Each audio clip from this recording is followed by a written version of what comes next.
네, 제주도민 여러분 잘 계셨어요? 네, 반갑습니다.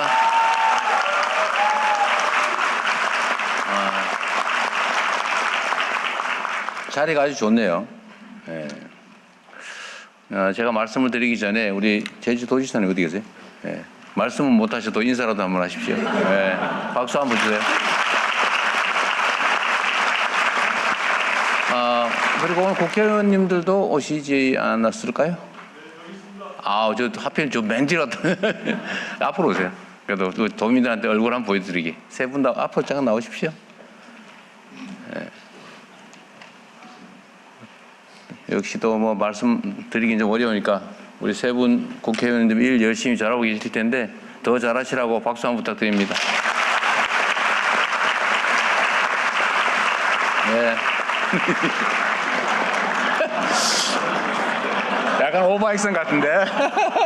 감사합니다. 네, 고맙습니다. 우리 제주도는 아름다운 곳이기도 하고 아픈 곳이기도 하죠. 제가 사실 이번에 온 거는 4월 3일 제주 4.3 사건 기념일에 와야 되는데 그날 프랑스 대통령하고 외교 행사가 있어가지고 프랑스 대통령 보고 좀 날짜 미뤄달라기가 좀 그래서 미리 왔습니다. 미리 왔고 제가 제주도 4.3 사건에 대해서 가지고 있는 기본적인 생각은 어쨌든 대규모 국가폭력의 첫 출발점 같은 사건이고 또 그래서 가장 오랫동안 고통받았던 곳이기도 합니다. 억울하게 죽임을 당하고도 국가로 보호받기는커녕 오히려 국가로부터 가해를 당했죠. 그리고 또 아주 긴 세월 동안 국가의 제2차 보복을 두려워해서 말도 못하고 숨기고 피해자가 오히려 가해자처럼 숨어 살았던 세월이 너무 길었습니다. 그러나 다행히 제주도민들은 물론이고 대한민국 국민들의 치열한 투쟁으로 이제 국가 권력이 조금씩 정상화되고 진정한 국민을 위한 국가, 국민에 의한 국가가 완성돼 가면서 이제 국가가 국가 폭력에 대해서 사죄하기도 하고 또 배상하기도 하고 명예회복도 일부 이루어지고 있습니다. 그러나 그건 뭐 거의 같은 시기에 이루어지면서 가장 고통의 세월이 길었다고 할 수 있죠. 뭐 그 후에도 많은 사건들이 있습니다. 앞으로도 많이 규명되어야 될 국가 폭력 범죄들은 많긴 하지만 그래도 제주 4.3은 어느 정도는 진상 규명도 조금 되고 또 재판이나 보상을 통해서 명예회복도 조금씩은 되고 있는 것 같습니다. 그래도 해야 될 일은 많이 있죠. 다시는 이런 일이 재발되면 안 되지 않습니까? 다시는 우리가 다시 이런 야만적 사회로 되돌아가서는 안 된다. 그러기 위해서는 우리 헌법이 명시하고 있는 국민을 위한, 국민에 의한, 국민의 나라, 민주주의라고 하는 게 확고하게 정착되어야 될 겁니다. 국가 권력이 오로지 국민과 국가를 위해서 제대로 사용되는 정상적인 나라. 그런 국민들의 주권 의지가 일상적으로 국정에 반영되는 그런 나라를 우리가 만들어야 되고 또 조금씩 그렇게 되어가고 있다는 점에 대해서 다행스럽게 생각합니다만 그러나 또 이게 언제 또 어떻게 순식간에 뒤집어질지 알 수 없는 일이죠. 4.3 사건과 같은 국가폭력범죄가 다시 발생하지 않게 하려면 여러 가지 필요한 장치들이 있습니다. 그 제일 첫 번째가 어쨌든 이 국가폭력범죄의 적나라한 실상을 제대로 드러내는 거죠. 소위 진상규명이라고 할 수 있겠죠. 또 그에 대한 보상과 또는 책임이 또 분명히 해야 됩니다. 문제는 이게 세월이 지나면 책임을 묻는 게 어려워지더라는 거죠. 제가 뭐 정치를 시작하기 전에도 제주 4.3에 대해서 어쨌든 뭐 소설을 보거나 선배들의 이야기를 듣거나 등등을 알게 됐지만 이 4.3에 대한 재발 방지 또는 광주 5.18과 같은 작년 12.3 재작년이죠. 12.3 사태와 같은 이런 일을 다시 일어나지 않게 하는 가장 좋은 방법이 뭘까를 저는 나름 고민을 한 결과로 여러 가지가 있지만 아주 구체적이고 현실적인 방법은 시효를 없애는 거겠다. 소위 형사처벌 시효인 공소시효를 폐지해야 되겠다. 나치 전범처럼 죽을 때까지 반드시 책임을 묻는다. 평생 쫓아다니면서 추적, 조사, 수사하고 처벌한다. 그래서 좀 두려워하게 해야 된다. 역사와 국민과 국가에 두려움을 갖게 해야 되겠다. 공직자들에게 말이에요. 그 점 하나 하고 두 번째는 배상을 해야 되겠다. 그래도 자식이 뭔 죄가 있냐. 그럴 수 있잖아요. 그죠? 자식은 죄가 없죠. 다만 가해자의 재산을 상속받아서 또 그걸 누릴 필요는 또 없잖아요. 상속재산 범위 내에서는 자손만대 책임지게 하자. 그래도 이게 너무 많은 부분에 이렇게 하면 안 되겠지만 최소한 국가가 국민이 맡긴 권력으로 국민에게 가해하는 행위, 국가폭력 범죄, 국가폭력에 의한 인권 침해 범죄 이런 데에 대해서는 민사 소멸시효도 좀 폐지하자.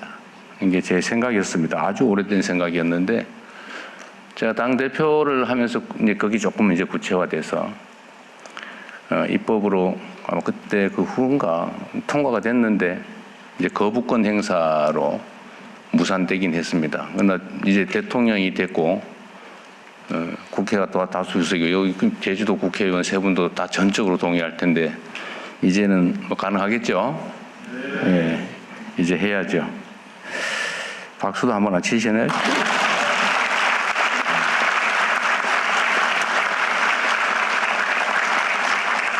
제가 제주 4.3 행사에 거의 빠지지 않고 참석을 했는데 그때마다 제가 약속을 했지만 아직까지 그 약속을 못 지키고 있어서 아주 빠른 시간 내에 그 약속을 현실로 만들도록 하겠습니다. 그리고 또 사실 이런 제도도 이걸로 완벽하지 못하죠. 결국은 정치가 정상화돼야 된다.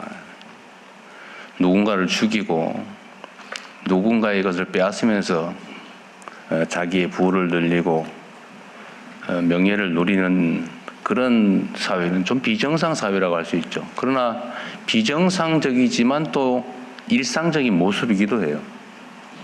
우리의 과거도 그러했고 또 세계적인 모습도 실제로 좀 그렇지 않습니까? 말은 민주적인데 말은 국가와 국민을 위한 것인데 내용을 들여다보면 국가와 국민을 해치면서도 자신들의 또 자기 집단의 이익을 추구하죠. 지금 뭐 우리 사회에도 그런 거 많습니다. 하는 말은 그럴싸한데 내용은 반대예요.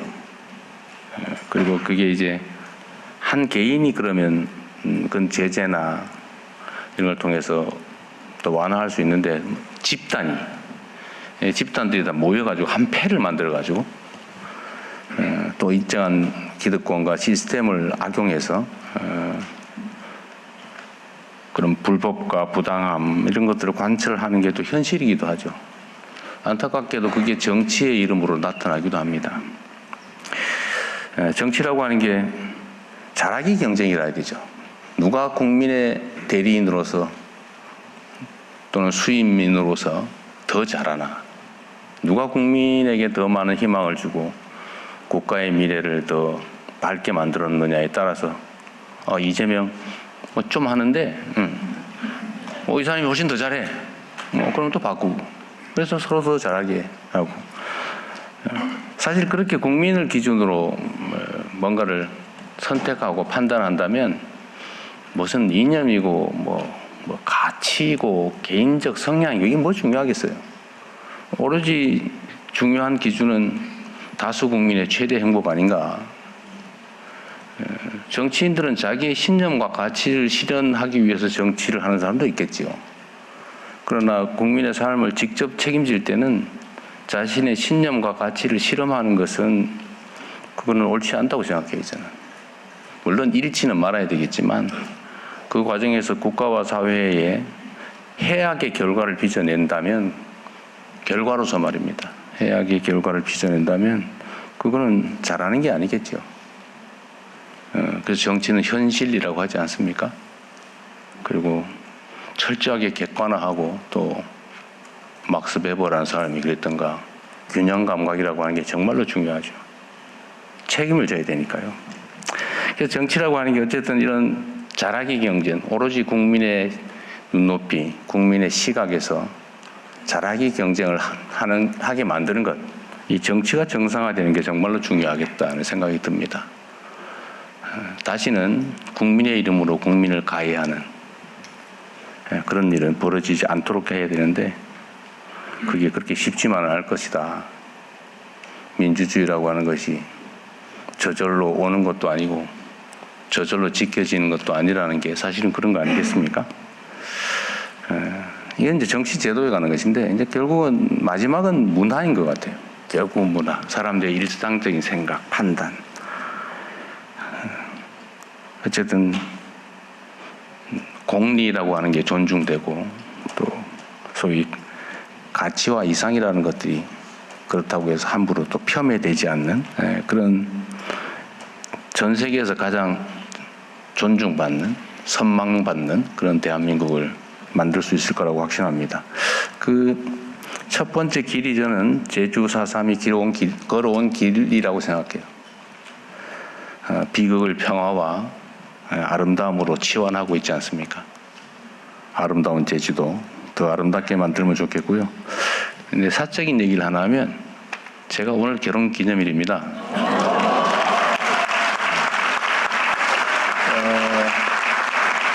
근데 그 얘기를 하려고 하는 건 아니고, 사실 아픈 제주도 얘기를 하다가 이제 아름다운 제주도 얘기를 좀 한번 하려고요. 제가 사실 제주도를 너무 좋아해서 신혼여행 가려고 일부러 제주도 방문을 안 했어요. 제가 좀 그런 게 있습니다. 이거 아껴놓자. 그래서 결혼하고 제 아내하고 제주도로 왔는데, 원래 이제 7일 호텔 예약을 하고 왔었는데 너무 좋아서 4일을 더 연장해서 재판 다 미루고 그때 당시 의뢰인한테 좀 미안하지만 11일간 여기 제주도 구석구석을 다 둘러봤었죠. 정말 아름다운 곳입니다. 제가 그 후에도 제가 전 세계에 뭐 많이 가본 건 아니지만 여기저기 좋다는 곳을 가봤는데, 정말로 제주도만한 아름다운 섬이 없어요. 그래서 제가 어제 누군가한테 그 얘기도 한번 물어봤어요. 제주도에 터널을 뭐 만들자 그러는데, 해저터널 만들어 연결하자 그러는데, 그 찬성하는 지역도 있어요. 제주도 사람들 어떻게 생각합니까? 되게 궁금했어요. 여러분은 어떠세요? 모르겠어요? 반대합니다가 많아요? 태반이 반대해요? 한번 물어볼까요, 그냥? 해저터널 뚫어서 육지로 도로로 연결하자. 찬성. 좀 있네요. 왜 자신 없이 들어요, 이렇게? 기세에 밀리나 보죠? 하지 말자. 훨씬 많군요. 저도 저하고 생각이 같습니다. 제가 조심스러웠는데, 섬의 정체성이죠. 섬의 정체성이라고 하는 게 사실 제주를 제주답게 하는 게 아닌가 싶은 생각이 들었습니다.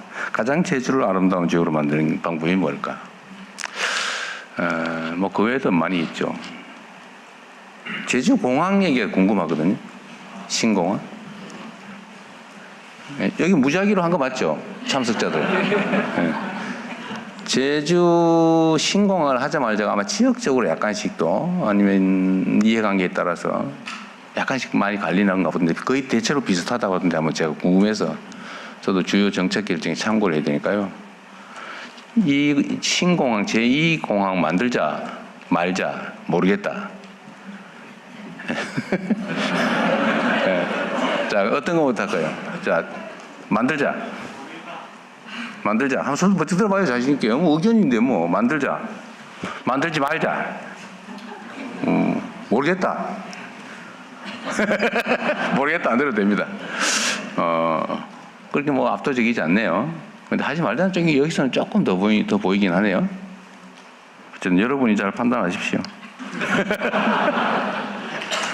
네.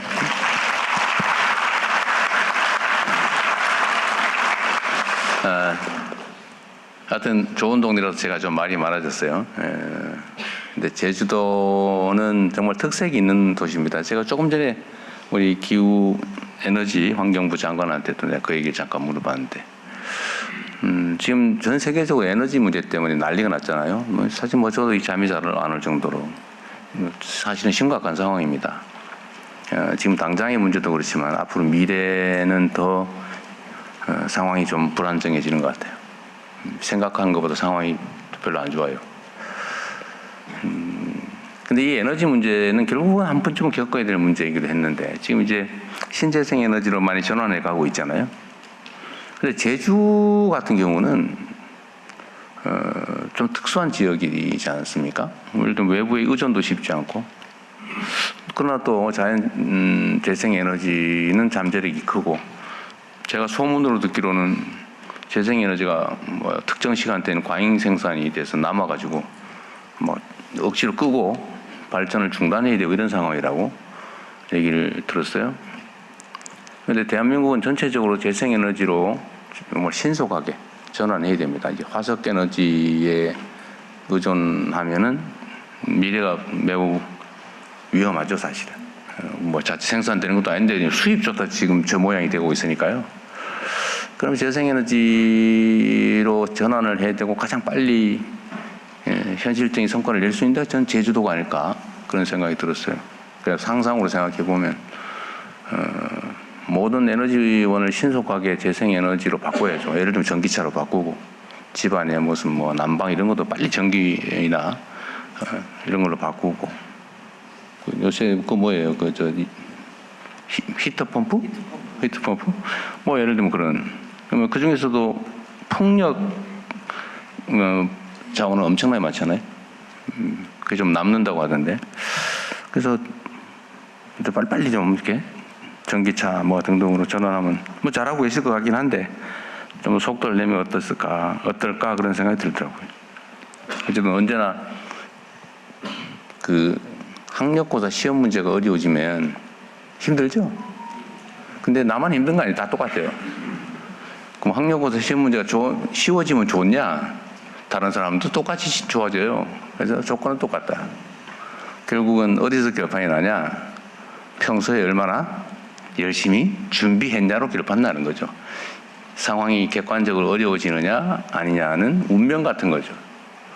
거기에 뭐 슬퍼하거나 기뻐할 필요 없는 겁니다. 상황은 언제든지 바뀔 수 있고, 거기에 우리가 얼마나 대비하느냐에 따라서 우리의 미래가 달라지는 거다, 그런 생각이 들었어요. 환경부 장관도 뭐 신경 많이 쓰고 있겠죠? 오늘 얼마나 신경 쓰고 있나 한번 들어보겠습니다. 네, 고맙습니다.